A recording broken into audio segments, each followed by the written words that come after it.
Olá malta, sejam bem-vindos ao canal, eu sou a Marlene e todas as terças e todas as sextas, ao meio-dia, eu trago casos criminais aqui para o meu canal. E sim, como vocês já viram pelo título deste vídeo, sim, hoje vamos falar sobre um serial killer.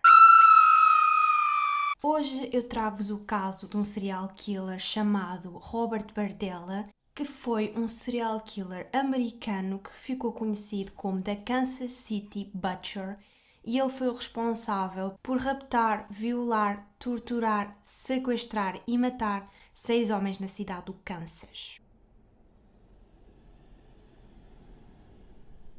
Então, o Robert Andrew Bardella nasceu no dia 31 de janeiro de 1949, em Ohio. Os seus pais eram Robert Bardella, que trabalhava para a Ford Motors Company, e Maria Bardella, que era empregada doméstica.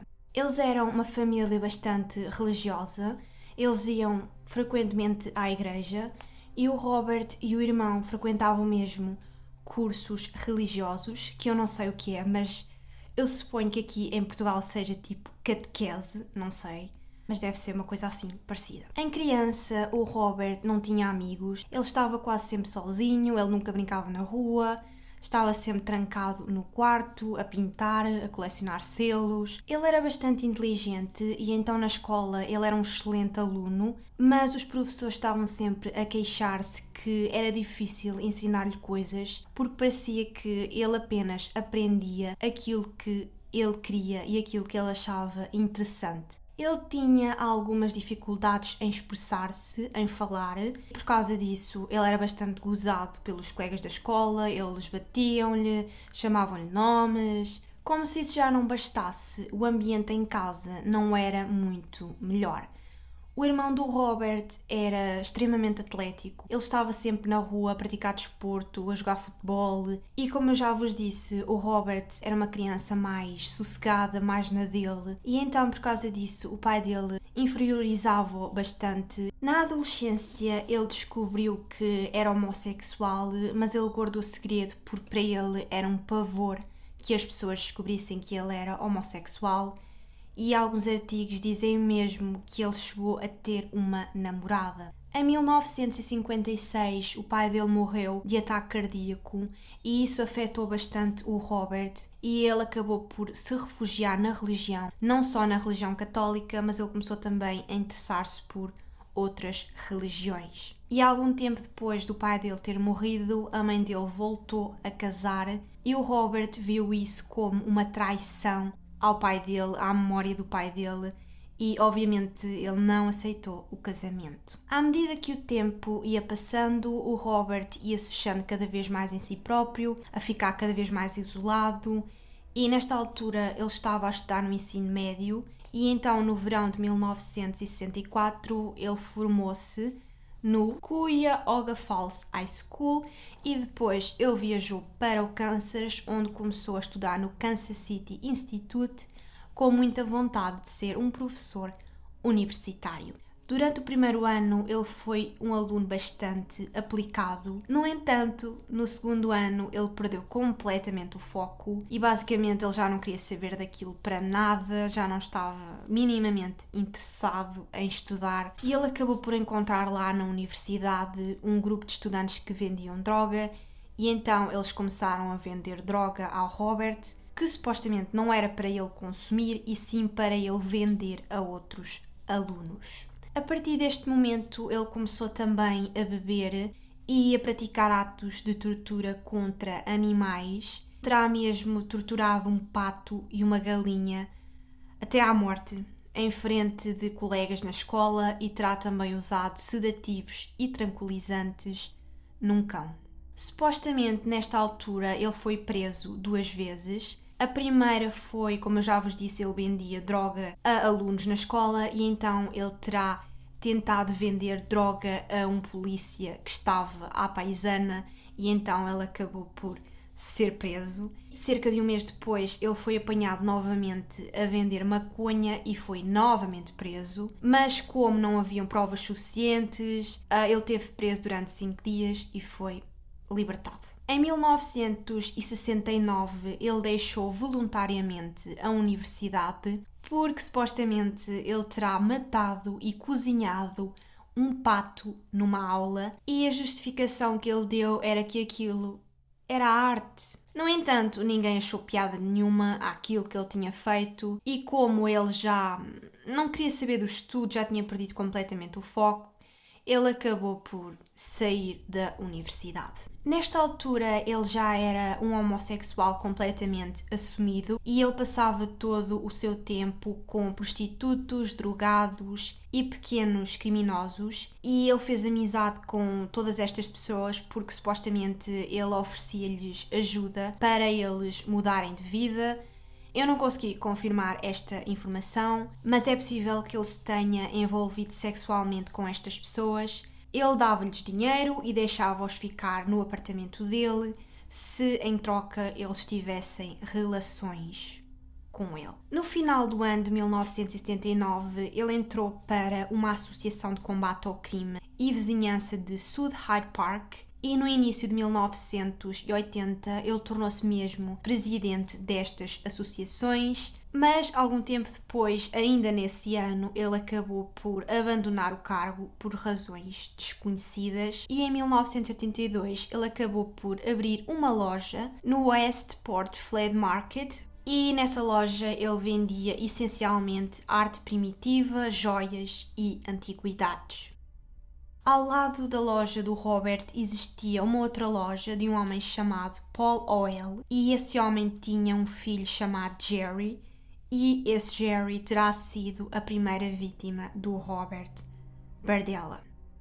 O Robert não suportava o Jerry porque basicamente o Jerry e os amigos passavam os dias à porta da loja do Robert a gozarem com ele por ele ser homossexual e um dia o Robert fartou-se completamente e então começou a engendrar um plano para se vingar. Basicamente ele começou a ganhar a confiança do Jerry e um dia prometeu-lhe que o levaria a um concurso de dança em Marion.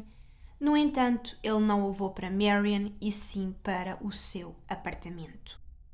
O Jerry terá bebido até ficar inconsciente e depois o Robert injetou-lhe um tranquilizante bastante forte, amarrou-o a uma cama durante 28 horas e durante essas 28 horas ele drogou-o várias vezes, torturou-o e violou. Apesar de estar drogado, às vezes o Jerry voltava a si e quando isso acontecia ele perguntava o que é que estava a acontecer porque ele não estava a entender completamente nada.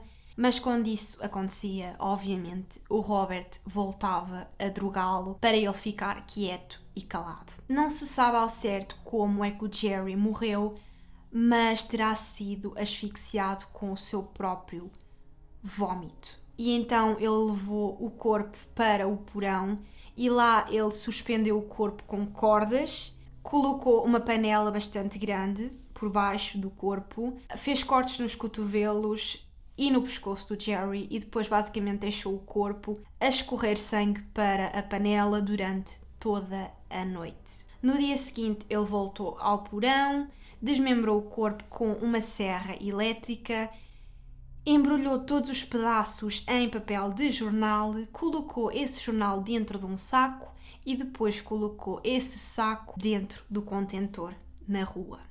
Esta foi a primeira vítima do Robert Bardella e ele terá se inspirado num filme que ele viu em 1965 chamado The Collector, que basicamente gira em torno de um homem que persegue e sequestra uma rapariga que ele acha interessante e depois mantém essa rapariga presa num porão sem janelas durante vários dias, só que essa rapariga acaba por contrair uma doença e acaba por morrer. E o sequestrador terá tentado reanimá-la várias vezes, mas sem sucesso, porque ela já estava morta. No dia 10 de abril de 1985, um rapaz de 23 anos chamado Sheldon veio até ao apartamento do Robert e pediu-lhe se podia ficar a viver durante alguns dias no apartamento e o Robert disse que sim. No entanto, no dia 12 de abril, quando o Robert voltou para casa, ele encontrou o Sheldon completamente alcoolizado e então ele aproveitou para drogá-lo com sedativos e manteve-o preso num quarto durante 3 dias. O Sheldon foi torturado várias vezes e inclusive o Robert terá esfregado um limpador de ralos no olho esquerdo do Sheldon. E um limpador de ralos é isto que está a aparecer aqui na tela, neste momento. Sim, ele esfregou o olho do Sheldon com isto. E ele terá também enfiado agulhas nos dedos e terá ainda colocado calafetagem nos ouvidos do Sheldon. E calafetagem é basicamente cola extra forte. Sim, ele colocou cola nos ouvidos do Sheldon. O Sheldon esteve preso durante 3 dias, mas no dia 15 de abril o Robert tinha chamado um técnico para fazer algumas reparações no seu apartamento e então ele optou por asfixiar o Sheldon com um saco de plástico e uma corda. Sim, asfixiou o Sheldon. O corpo do Sheldon foi mais tarde desmembrado e depois o Robert livrou-se do corpo da mesma maneira que se tinha livrado do corpo do Jerry. Desmembrou tudo, colocou embrulhado em jornal e depois colocou num saco e colocou esse saco no contentor. Um mês depois, o Robert terá encontrado um rapaz chamado Mark Wallace e supostamente esse rapaz estava a abrigar-se do frio num barracão de ferramentas. E, muito gentilmente, o Robert convidou para ir para o seu apartamento e como ele viu que o Wallace estava muito tenso, com frio, muito depressivo, o Robert disse-lhe que tinha um medicamento chamado cloprosamina e que ele ia melhorar rapidamente se tomasse esse medicamento.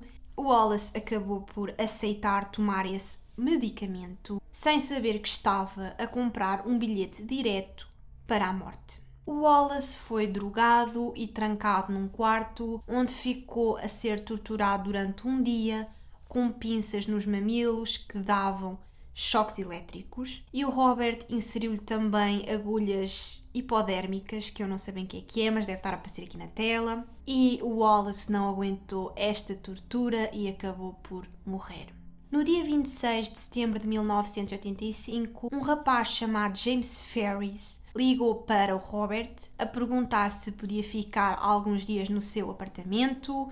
Eu não sei o que é que o apartamento do Robert tinha, mas parecia mais um hotel, tipo toda a gente quer ficar no apartamento dele, sem saber que ele é um serial killer que quer é matar pessoas. Pronto, basicamente esse rapaz perguntou-lhe se podia ficar no seu apartamento e o Robert, já com a ideia clara do que iria fazer a seguir, obviamente aceitou. O James foi drogado e amarrado à mesma cama onde as outras vítimas também tinham sido amarradas e ele ficou lá amarrado durante 27 horas e durante essas 27 horas ele foi torturado com choques elétricos de 7.700 volts nos ombros e nas partes fracas e o Robert inseriu-lhe ainda agulhas hipodérmicas também nas partes fracas. O James acabou por começar a ficar cada vez mais fraco e acabou também por morrer e o Robert acabou depois por livrar-se do corpo exatamente da mesma maneira que se tinha livrado do corpo das outras vítimas. No dia 17 de junho de 1986, o Robert encontrou no Memorial Park, Kansas City, Todd Stops, que era um rapaz de 23 anos viciado em drogas. O Todd acabou por pedir dinheiro ao Robert para a droga e o Robert, já com a mesma ideia, acabou por convidá-lo para almoçar no seu apartamento e depois podiam divertir-se a fazerem coisas e depois no final ele daria-lhe algum dinheiro. O Todd aceitou e foi com o Robert para o apartamento e lá no apartamento ele foi mantido em cativeiro durante 2 semanas.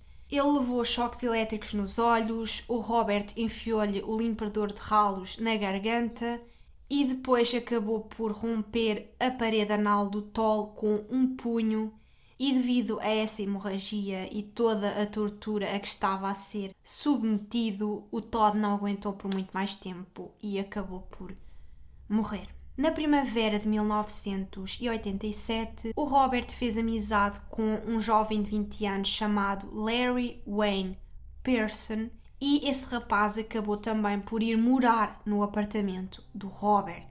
Parece que o apartamento do Robert É um hotel! E supostamente o Robert não tinha intenções de matar o Larry. No entanto, o Larry começou a dizer que roubava gays, que não gostava de gays, que não suportava gays. E, como eu já vos disse anteriormente, o Robert era homossexual e, obviamente, ele não gostou de ouvir estas coisas e ele acabou por amarrar as mãos do Larry e enfiou-lhe o limpador de ralos pela garganta o máximo que conseguiu. Deu-lhe vários choques elétricos e partiu-lhe ainda alguns ossos da mão com uma barra de ferro.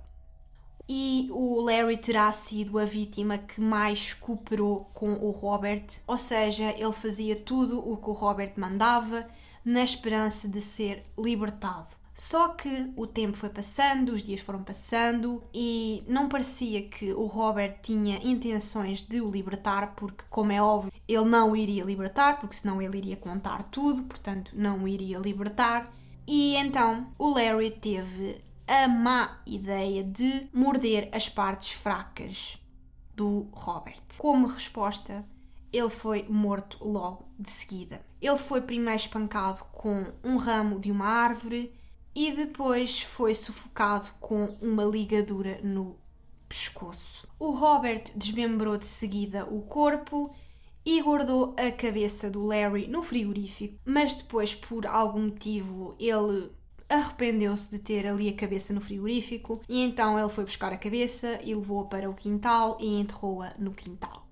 No dia 29 de março de 1988, o Robert terá sequestrado a sua última vítima, um prostituto de 22 anos chamado Christopher Bryson, que foi atraído para o apartamento do Robert com a promessa de terem relações. Assim que ele chegou ao apartamento do Robert, o Robert bateu-lhe com uma barra de ferro na cabeça e depois amarrou-o à cama, onde abusou sexualmente dele. Ele esfregou-lhe os olhos com amoníaco e disse que as únicas coisas que ele precisava de ver era a ele e a cama. No entanto, digamos que o Christopher era mais inteligente que as outras vítimas e então ele começou a tentar ganhar a confiança do Robert.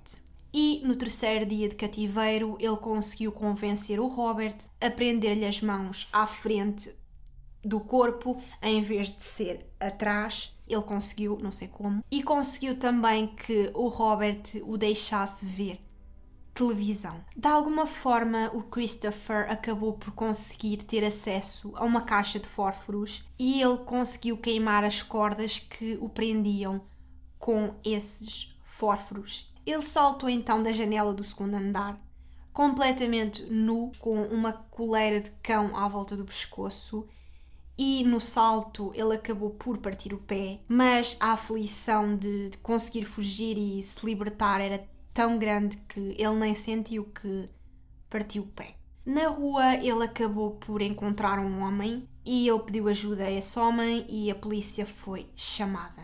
Ele disse então à polícia que quando estava a pedir boleia tinha sido sequestrado por um homem chamado Robert e tinha sido levado para o seu apartamento, onde tinha sido mantido amarrado a uma cama durante 4 dias e tinha sido também violado, torturado, drogado, e ele acreditava que não tinha sido a primeira vítima porque supostamente o Robert tinha-lhe mostrado algumas fotografias de outros homens que pareciam estar mortos. A polícia foi então até ao apartamento e o Robert abriu-lhes a porta gentilmente e negou tudo. Ele disse que não tinha nada a ver com aquilo, que nem sequer fazia ideia do que é que estavam a falar, mas nas buscas feitas ao apartamento pela polícia, eles encontraram centenas de evidências que provavam que aquele apartamento estava a ser usado por um serial killer. Nas buscas feitas ao apartamento, a polícia encontrou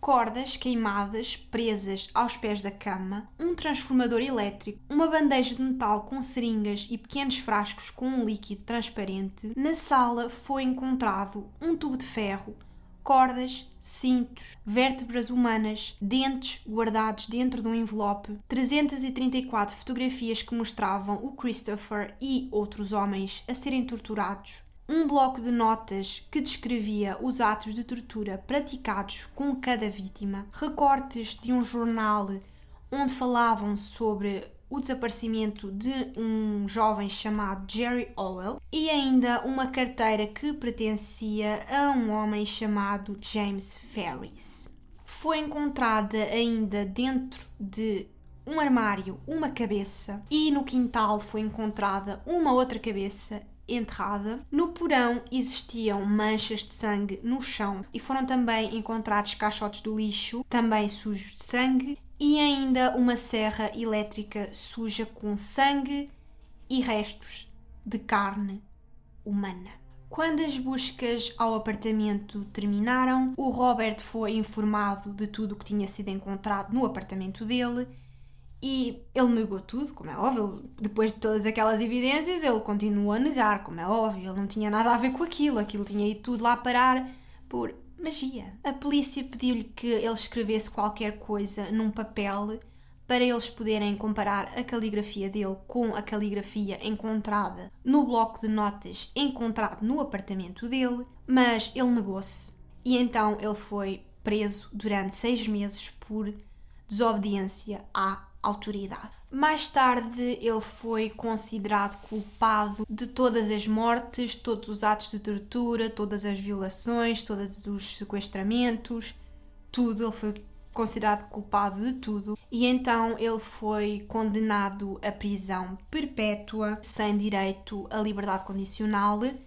e ele foi colocado numa prisão do estado de Missouri, mas como ele era um serial killer, ele foi depois mudado para o Centro Correcional de Potosi por questões de segurança, porque ele era um serial killer. Mas no dia 8 de outubro de 1992, o Robert começou a sentir-se mal na prisão e então ele foi levado de urgência para o hospital, onde ele acabou por morrer com um ataque cardíaco. Digamos que teve o que mereceu. Espero que tenham gostado, deixem o vosso like, comentem aí em baixo o que é que vocês acharam, se vocês já conheciam este caso, subscrevam se este foi o primeiro vídeo que vocês viram meu, deixem aí em baixo nomes de serial killers que vocês querem que eu fale, ou então outros casos quaisquer que vocês querem que eu fale aqui no meu canal. Eu leio tudo e agradeço todo o apoio que vocês têm dado ao canal. E foi isto, malta. Espero que tenham gostado e até ao próximo vídeo. Tchau!